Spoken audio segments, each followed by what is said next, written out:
नमस्कार और the deep dive में आप सबका स्वागत है। आज हम एक बहुत ही जरूरी सवाल पर बात करने वाले हैं। सवाल यह है कि अगर किसी के पास निवेश करने के लिए मान लीजिए 10 लाख रुपए हैं तो उसे कहां लगाना चाहिए। तो हमने 3 मुख्य रास्ते चुने हैं। एक है बैंक एफडी, दूसरा रियल एस्टेट और तीसरा है निवेश प्लस जैसा कोई मार्केट लिंक प्लान। और अगर आपको ऐसे ही ज्ञान वाले विषय पसंद हैं तो चैनल को सब्सक्राइब जरूर करें, इस वीडियो को लाइक करें और अपने परिवार और दोस्तों के साथ शेयर भी करें। बिल्कुल। आज की चर्चा का जो लक्ष्य है वो बहुत साफ है। हम बस ये देखेंगे कि 10 और 20 साल के बाद इन तीनों रास्तों में से किस में ये 10 लाख रुपए सबसे ज्यादा बढ़ते हैं। हाँ, और हम इसे एकदम आसान भाषा में समझेंगे, असल आंकड़ों के साथ, कोई मुश्किल फाइनेंस वाले शब्द नहीं। बिल्कुल। तो चलिए एक सिचुएशन सोचते हैं।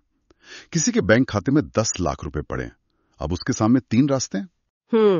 पहला बैंक एफडी, मतलब सुरक्षित है पर ग्रोथ थोड़ी धीमी है। हाँ।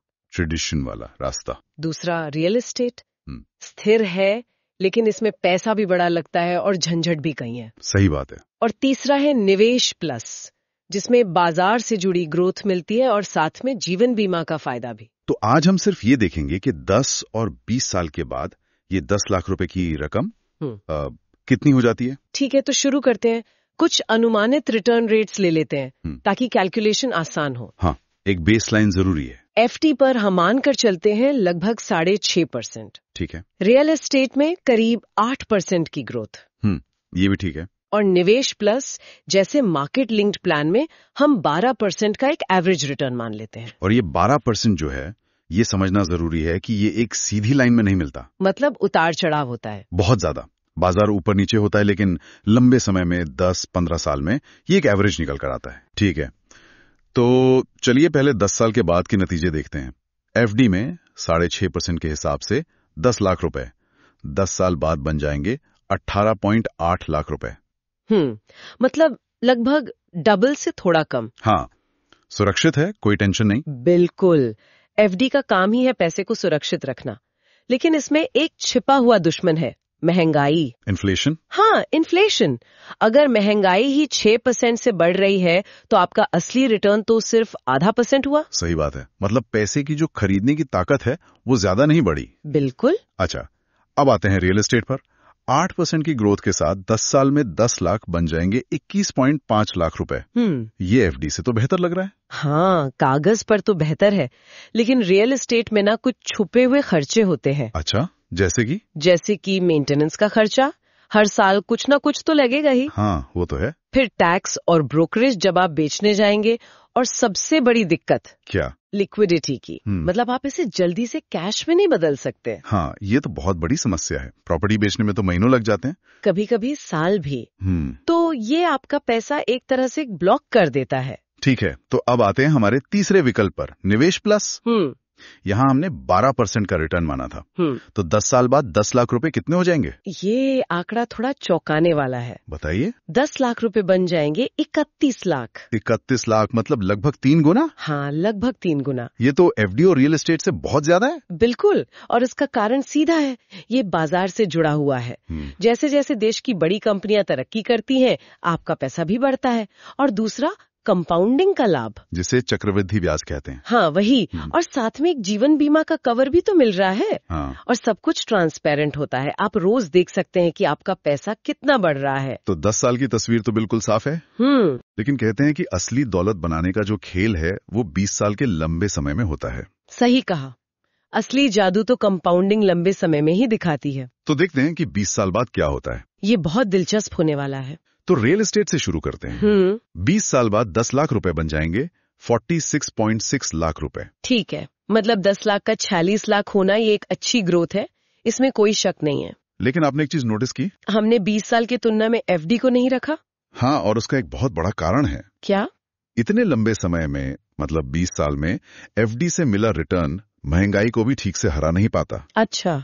आपका पैसा सुरक्षित रहता है लेकिन वो दौलत नहीं बनाता। वो बस अपनी वैल्यू बचाए रखने की कोशिश करता है। मतलब आप ट्रेडमिल पे दौड़ तो रहे हैं लेकिन कहीं पहुंच नहीं रहे। बिल्कुल यही। तो अब आते हैं उस विकल्प पे जिसका सबको इंतजार है, निवेश प्लस।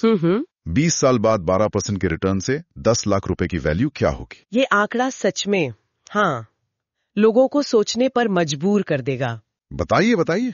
20 साल बाद वो 10 लाख रुपए बन जाएंगे 96.5 लाख रुपए। क्या बात है, 96.5 लाख। हाँ, जो कि लगभग 1 करोड़ के करीब है। 1 करोड़, 10 लाख से 1 करोड़, ये तो जबरदस्त ग्रोथ है। यही है बाजार की शक्ति, लंबे समय का जादू और कंपाउंडिंग का धमाका। सही में कंपाउंडिंग ही दौलत बनाने का असली ब्रह्मास्त्र है। बिल्कुल। अच्छा, इसे और आसानी से समझाने के लिए एक छोटी सी कहानी सुनाता हूँ। हाँ जरूर। 2 दोस्त थे। एक ने 30 साल की उम्र में 10 लाख रुपए एक सुरक्षित एफडी में लगा दिए।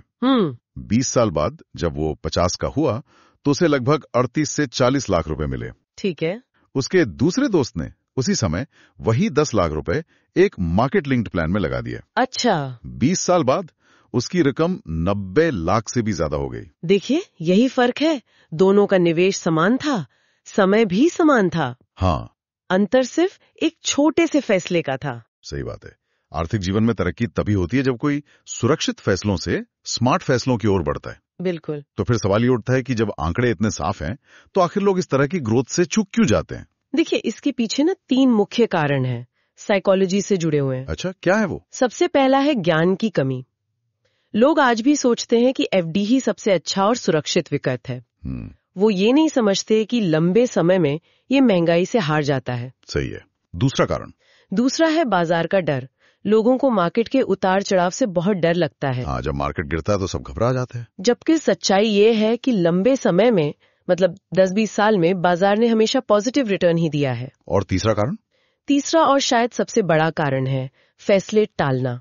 मतलब कल करेंगे, अगले महीने देखेंगे। हाँ बिल्कुल, लोग सोचते रहते हैं, और कंपाउंडिंग में समय का जो नुकसान है ना, वो एक परमानेंट नुकसान है, उसकी भरपाई नहीं हो सकती। तो चलिए एक बार सारे आंकड़ों को एक साथ रख देते हैं ताकि तस्वीर और भी साफ हो जाए। हाँ, एक क्विक समरी। 10 साल के बाद एफडी में आपके 10 लाख बने 18.8 लाख, रियल एस्टेट में बने 21.5 लाख, और निवेश प्लस में बने 31 लाख। और 20 साल के बाद रियल एस्टेट में वही 10 लाख बने 46.6 लाख, और निवेश प्लस में वो बन गए 96.5 लाख। तो इन आंकड़ों को देखकर श्रोताओं को खुद से एक सवाल पूछना चाहिए। क्या सवाल? कि लंबे समय में कौन सा विकल्प उनके पैसे को असली दौलत में बदल रहा है। बिल्कुल सही सवाल है। तो ये जानकारी कैसी लगी? अगर इस चर्चा से कुछ नया सीखने को मिला हो तो हमें कमेंट्स में जरूर बताइएगा। और आज का सवाल भी यही है, आप कौन सा निवेश पसंद करते हैं, एफडी, रियल एस्टेट या मार्केट लिंक्ड प्लान? अपनी राय कमेंट्स में जरूर बताइए। और हाँ, एक जरूरी चेतावनी भी, ये चर्चा केवल शैक्षिक उद्देश्य के लिए है। किसी भी निवेश का अंतिम फैसला हमेशा अपनी जोखिम लेने की क्षमता, अपने लक्ष्यों और समय सीमा के अनुसार ही लेना चाहिए। बिल्कुल, दौलत बनाने का एक ही मंत्र है, क्या? जल्दी निवेश करें, समझदारी से निवेश करें और फिर कंपाउंडिंग को अपना जादू करने दें। बहुत बढ़िया। और हाँ, आप यहाँ तक आ ही गए हैं तो जाने से पहले चैनल को सब्सक्राइब करना ना भूलें ताकि आपको ऐसे ही उपयोगी और जानकारीपूर्ण वीडियो की सूचना मिलती रहे। मिलते हैं अगली बार। अगली बार मिलते हैं एक और गहरी चर्चा के साथ। नमस्कार।